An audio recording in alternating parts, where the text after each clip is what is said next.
Bonjour chers amis auditeurs et auditrices, où que vous soyez.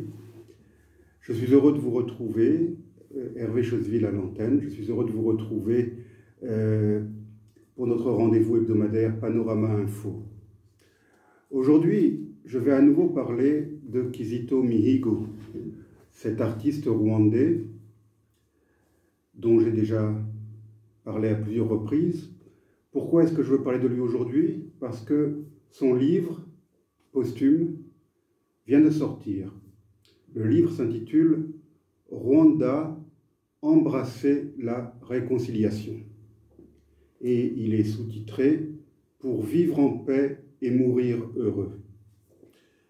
Alors sur la 4e de couverture, il est écrit « Le livre que vous tenez entre vos mains en ce moment a été écrit par Kizito Mihigo, principalement pendant son incarcération, en utilisant un téléphone portable pendant une période de 2 ans, afin de ne pas laisser ses tortionnaires avoir le dernier mot, car il craignait que son combat pour la paix et l'unité des Rwandais puisse être falsifié et utilisé frauduleusement contre ses idées et contre lui, ce qui était déjà le cas. Il tenait à ce que la vérité de ce qu'il vivait et avait vécu soit connu de tous par lui-même. Il voulait le raconter par ses propres mots, car il craignait aussi une mort inopinée qui pouvait le surprendre à tout moment. Et c'est malheureusement ce qui lui est arrivé. Alors pour ceux qui n'auraient pas écouté mes précédentes émissions, je voudrais revenir brièvement sur sa biographie. Kizito Mihigo est né le 25 juillet 1981 à Kibeho.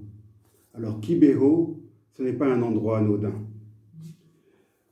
Parce que l'année même où naquit Kizito, le 28 novembre 1981, la Vierge Marie apparut à 3 collégiennes, se présentant à elle sous le nom de Nina Wajambo, ce qui signifie la mère du Verbe. Et l'authenticité de ces apparitions a été reconnue par l'Église catholique en 2001. Les Rwandais et les Africains en général n'ont pas attendu cette reconnaissance d'ailleurs pour affluer en pèlerinage à Kibeho. Dès avant le génocide de 1994, Kibeho était devenu un centre de pèlerinage important. Et les apparitions, en tout cas le contenu des messages transmis lors de ces apparitions, semblait préfigurer ou annoncer les épouvantables événements qui se sont produits en 1994. Alors, à partir d'avril 1994 jusqu'en juillet 1994, la zone de Kibeho n'a pas été épargnée par les massacres. Des milliers de Tutsis et d'opposants ont été massacrés dans la région de Kibeho, dont le père de Kizito Mihigo, qui était directeur de l'école primaire de Kibeho, ainsi que d'autres membres de la famille de Kizito. La famille avait décidé de fuir au Burundi, mais le père a tenu à rester pour s'occuper de sa mère âgée et invalide. Kizito, quant à lui, s'est réfugié au Burundi avec sa mère et d'autres membres de sa famille. En avril 1995, une autre tragédie a frappé la zone de Kibeho, puisque dans cette zone, il y avait un camp de personnes déplacées, essentiellement des Hutus, qui avaient fui la guerre et qui s'étaient donc réfugiés dans un camp sous la protection théorique des casques bleus de l'ONU qui avaient un poste en plein milieu du camp. Le 18 avril 1995, le camp a été encerclé par l'armée du nouveau pouvoir, l'armée patriotique rwandaise. Le 19, ils ont commencé à attaquer le camp et le grand massacre a eu lieu le 29 avril 1995. Selon un caporal australien, un casque bleu du nom de Paul Jordan, voilà ce qu'il disait. nous regardions sans pouvoir rien faire ces gens être pourchassés et abattus. Les quelques centaines de survivants ont été évacués dans des camions et ensuite abattus sommairement dans un camp militaire. Combien y a-t-il eu de morts? Les estimations tournent autour de 8000 morts. Et ce massacre, dont on a très peu parlé à l'époque, semblait préfigurer le massacre de Srebrenica 3 mois plus tard en Bosnie. Mais la seule différence, c'est que dans le cas de Srebrenica, les coupables ont finalement été arrêtés, traduits en justice et punis, tandis que dans le cas du massacre de Kibeho, les coupables sont toujours impunis, et je dirais même ils sont toujours au pouvoir à Kigali. Alors Kizito Mihigo, après le génocide, est rentré au Rwanda. Avant de rentrer, il aurait voulu s'engager dans l'armée patriotique rwandaise, dans l'armée rebelle, donc, parce qu'il était animé par la vengeance. Son père avait été tué, des membres de sa famille avaient été tués, il avait vu tant d'horreurs qu'il voulait se venger, et c'est ce qu'il raconte d'ailleurs dans son livre. Mais il n'a pas pu rentrer, il était trop jeune pour rentrer à la paire, il devait avoir à peu près 13 ans à l'époque. Donc, de retour au Rwanda, il est rentré au petit séminaire et s'est mis à composer des chants liturgiques pour l'Église catholique du Rwanda. Et c'est durant cette période qu'il a effectué son cheminement vers le pardon et la réconciliation. Il a réalisé que la vengeance ne servait à rien et qu'il fallait pardonner pour parvenir à la réconciliation. Et il s'est mis à rechercher le contact avec les Hutus. Il ne voulait surtout pas, en tant que Tutsi, diaboliser tous les Hutus. Et il en a même intégré dans sa chorale ce qui lui a été reproché par certains Tutsis. En 2001, il a obtenu une bourse grâce à l'intervention du président Kagame pour aller étudier en France. Il a intégré le Conservatoire de musique de Paris et il a suivi des cours d'orgue et de composition avec la grande organiste française Françoise Léchevin-Gangloff. Dans le même temps, il a beaucoup fréquenté la communauté rwandaise, en particulier en Belgique, tant la communauté Hutu que la communauté Tutsi, parce que cette diaspora rwandaise était divisée, et elle est toujours d'ailleurs, en deux camps, les Tutsis favorables au nouveau régime et les Hutus réfugiés et pour certains nostalgiques de l'ancien régime. À ce point de mon récit, je pense que nous pourrions peut-être écouter la voix de Kizito afin de donner à nos auditeurs un petit peu l'idée du talent de ce jeune homme.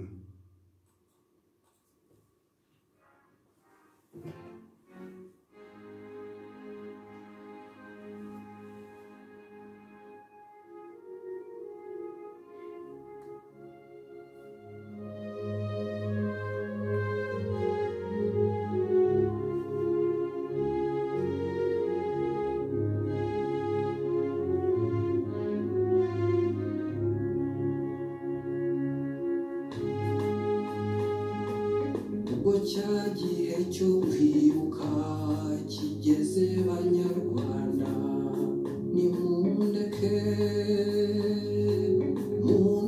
nanjye mvuge intimba yanshegeshe bavandimwe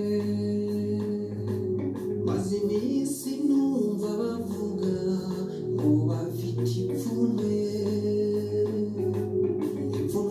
n'abatangiriye nabi bakarihanika iryo pfunwe ryabo ryapfukiranye ishavu ryanjye iryo pfunwe ryabo ryatsikamiye ishavu ryanjye atakanyira ubukozwemo atakanyira ubukozwemo nyir'ubuteruranwe nabwe bakinumira atakanyira ubukozwemo. Pendant ce séjour en France et en Belgique, il a multiplié les concerts pour la communauté rwandaise et il est devenu de plus en plus populaire tant dans la diaspora que dans son pays d'origine. En 2010, il a créé une fondation, la Fondation Kizito Mihigo pour la paix, qui prône toujours d'ailleurs la paix et la réconciliation. En 2011, il est rentré au Rwanda. La même année, il a reçu un prix des mains de la première dame du Rwanda, Madame Janet Kagame. Et à partir de 2012, il a animé des émissions de télévision et de radio. Il a parcouru le pays dans tous les sens, intervenant dans les écoles, dans les prisons, toujours pour prêcher la paix et la réconciliation et poursuivant son itinéraire personnel pour le pardon, pour la paix, pour la réconciliation. Il chantait régulièrement pour les grandes manifestations du régime, en particulier pour les anniversaires du génocide en avril. Tout a commencé à mal tourner en avril 2014, car il a alors composé une chanson appelant à se souvenir des victimes du génocide, tout en se souvenant aussi des autres victimes, sous-entendu des victimes des massacres commis par le FPR, le Front patriotique rwandais, désormais au pouvoir. Dans les heures qui ont suivi la publication de cette chanson, il a été arrêté, il a disparu, sa famille ne savait plus où il était, et il a fini par apparaître à la télévision menotté. Un peu plus tard, il a été amené à faire une confession forcée à la télévision, reconnaissant tout ce qu'on voulait lui reprocher. Son procès s'est ouvert le 6 novembre 2014. Il a été reconnu coupable de conspiration contre le gouvernement et condamné le 27 février 2015 à 10 ans de prison. Monseigneur Léonard, qu'il avait bien connu, Monseigneur Léonard, c'est l'archevêque émérite de Bruxelles, s'est ému de cette condamnation et est intervenu pour lui.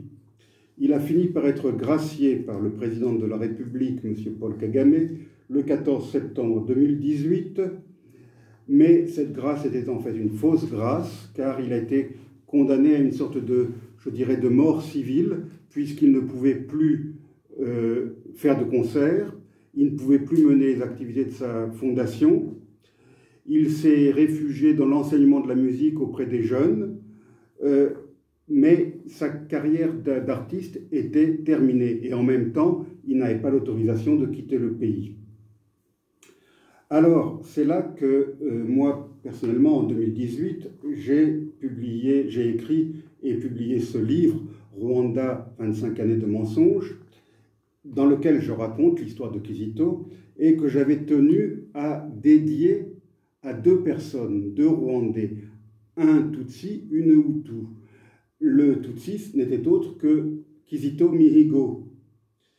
Et la Hutu était Victoire Ingabire, cette courageuse opposante rwandaise qui, elle aussi, a passé de longues années en prison. C'est dans cette période, donc en 2018, que j'ai été contacté par les réseaux sociaux par une dame se cachant, je dirais, derrière le pseudonyme de Angi. Cette dame me prétendait être au Rwanda et me disait combien elle était heureuse de ce que j'avais écrit, de ce que j'avais dit au sujet de Kizito Mihigo. Et nous avons établi une sorte de dialogue et elle me disait qu'elle rendait visite régulièrement aux chanteurs emprisonnés. J'ai donc transmis des messages oraux à Kizito Mihigo, alors emprisonné. Et quand le livre est sorti, quand Rwanda, 25 années de mensonges est sorti, j'ai scanné la page où il y avait la dédicace pour Kizito, lui demandant de transmettre la nouvelle à Kizito, de lui dire que le livre était sorti et qu'il lui était dédié. Elle m'a répondu par la suite, me disant combien Kizito avait été touché et était heureux de cette initiative.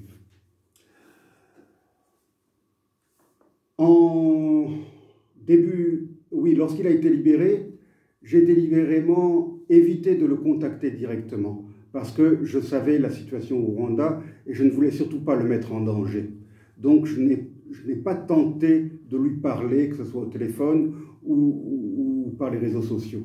Mais j'ai continué à dialoguer avec cette dame, qui était notre intermédiaire.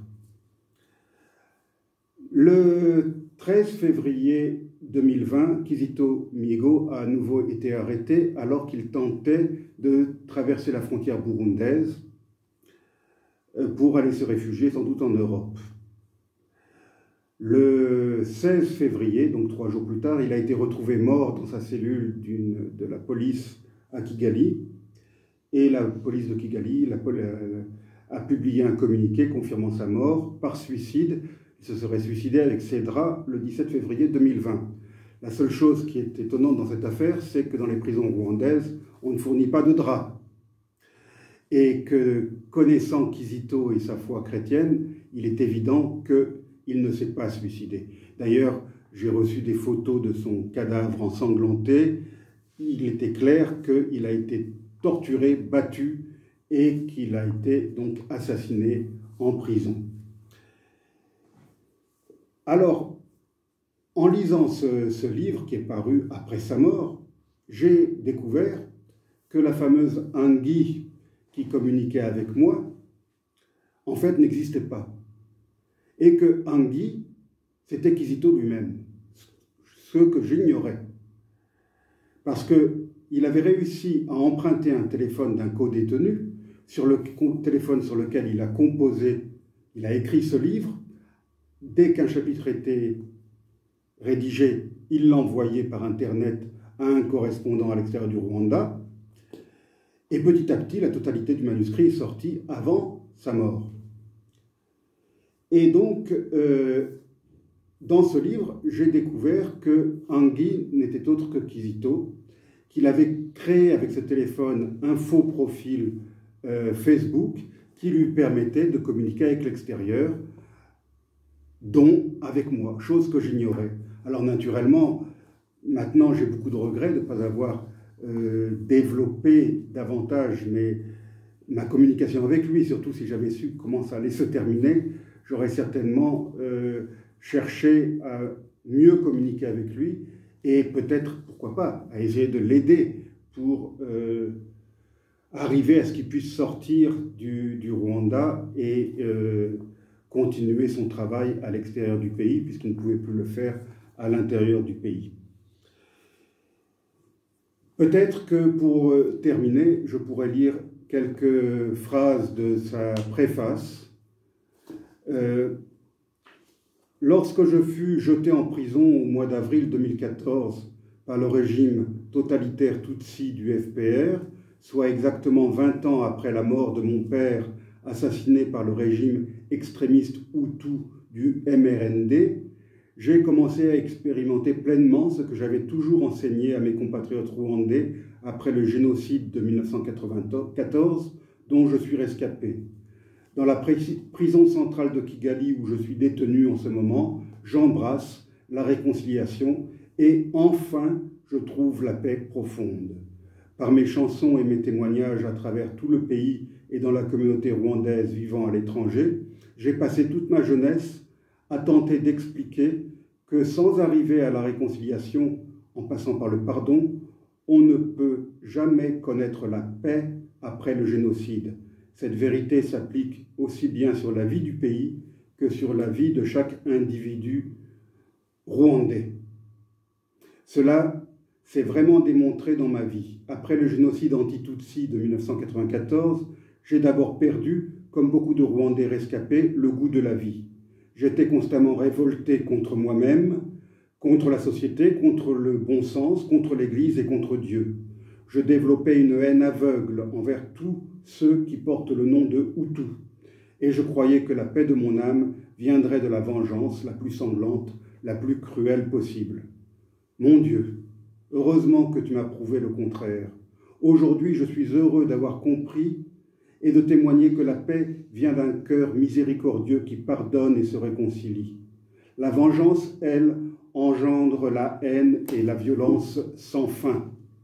Mais à l'heure où j'écris ce témoignage, je pense à ce qui m'est arrivé au mois d'avril 2014, lorsque j'étais enlevé et détenu secrètement par les services secrets rwandais, plusieurs jours avant que ma famille ne sache où je me trouve, avant que la police ne déclenche la procédure judiciaire contre moi et me mette les menottes devant les journalistes pour que je plaide coupable et demander pardon à tous les Rwandais pour avoir trahi le pays entier.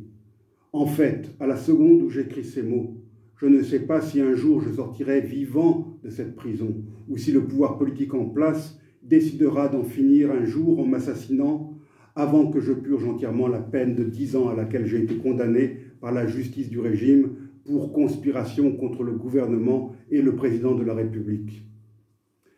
Voilà, je m'arrête là, j'aurais pu continuer, mais je préfère vous encourager, chers amis auditeurs, que vous soyez rwandais ou pas, que vous soyez chrétien ou pas, je vous encourage à lire ce document exceptionnel. C'est un magnifique plaidoyer pour le pardon et la réconciliation. Et je pense que ce message n'est pas un message spécifiquement rwandais, c'est un message universel. Alors s'il vous plaît, commandez ce livre chez Amazon. Je m'excuse de faire de la publicité pour cette multinationale, mais le livre a été édité chez Amazon. Donc il n'est pas disponible en librairie, il ne peut que se commander. Et pour terminer, j'aimerais qu'on écoute la fameuse chanson qui lui a causé tant de problèmes, qui lui a valu son arrestation et sa condamnation. Cette chanson qui s'intitule, excusez ma prononciation, Igiso Banuro Churumfu, qu'on peut traduire par la signification de la mort.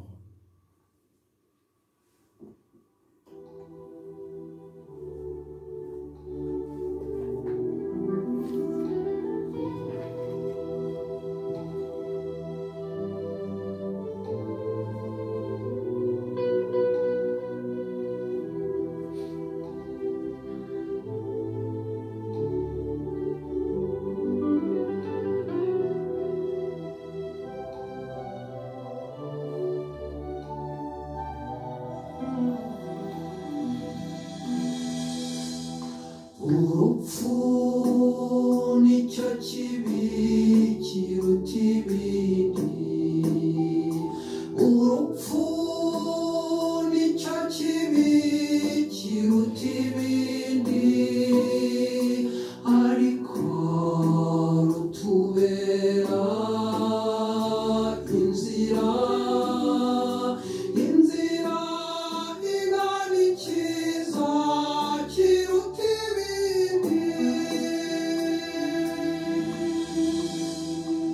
urupfu nicyo kibi kiruta ibindi, urupfu nicyo kibi kiruta ibindi, ariko rutubera inzira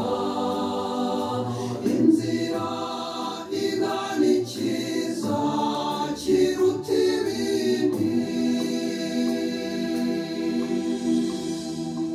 urupfu ni wo muryango ugana Imana nyir'ubuzima, ariko kugira ngo uwo muryango ukinguke hagomba ijwi ry'Imana. Mu Kinyarwanda upfa n'ukwitaba Imana, mu Kinyarwanda upfa n'ukwitaba Imana, mu Kinyarwanda upfa n'ukwitaba Imana. Urupfu nicyo kibi kiruta ibindi, urupfu nicyo kibi kiruta ibindi, ariko rutubera inzira igana ikiza kiruta ibindi. Nta rupfu rwiza rubaho, yaba jenoside cyangwa intambara, uwishwe n'abikorera, uwa uwasize impanuka cyangwa se uwasize indwara. Abo bavandimwe aho bicaye baradusabira. Abo bavandimwe aho bicaye baradusabira. Abo bavandimwe aho bicaye baradusabira. Urupfu nicyo kibi kiruta ibindi. Urupfu nicyo kibi kiruta